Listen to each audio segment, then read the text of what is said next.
All right, we are receiving reports from sources that Prime Minister Modi told BJP's MPs in the parliamentary meeting that the more the BJP gets stronger, the more the opposition will attack. The Prime Minister told MPs to prepare themselves for more attacks.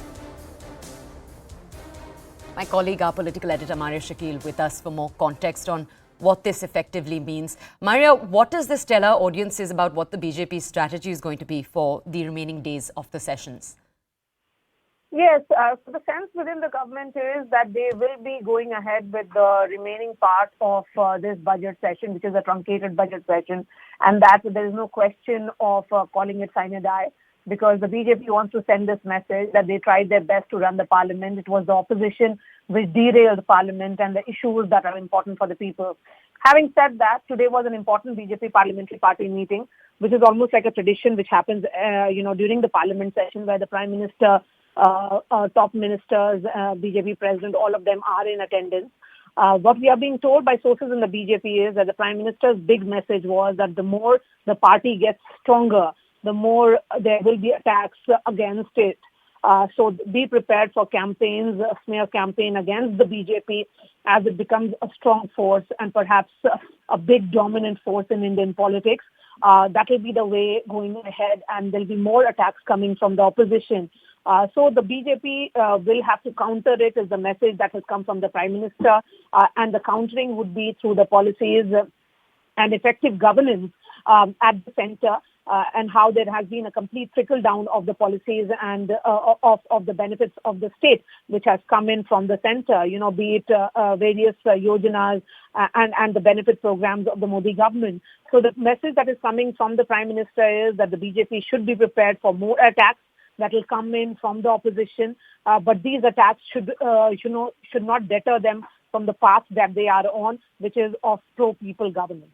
Okay.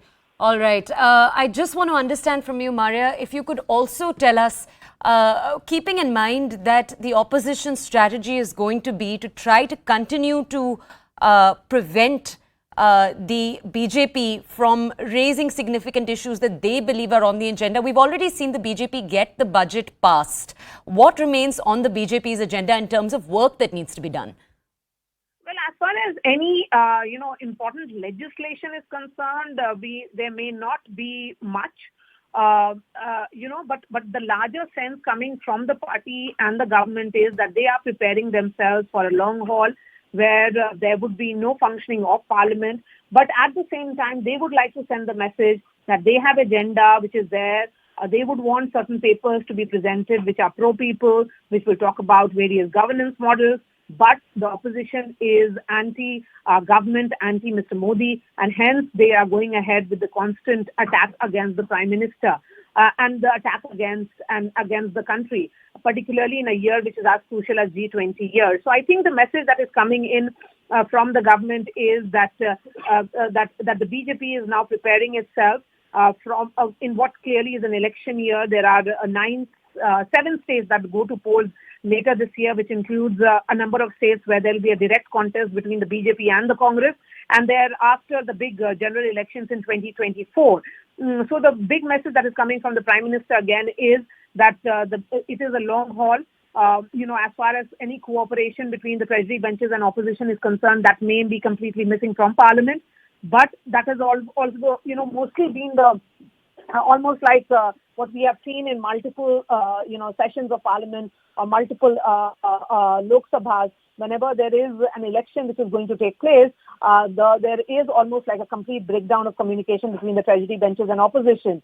Similarly, what we have seen here is that the Prime Minister telling the party leaders that their only way forward is to communicate what the government has done. That is, in these 8.5 years, the government has functioned effectively, and when the elections take place in assembly elections or the Lok Sabha election, it will be for politics of performance, which should be judged upon. Okay, all right, Maria, thank you for that context. It's time right now for a short break. On the other side, more of the country's top stories. We'll see.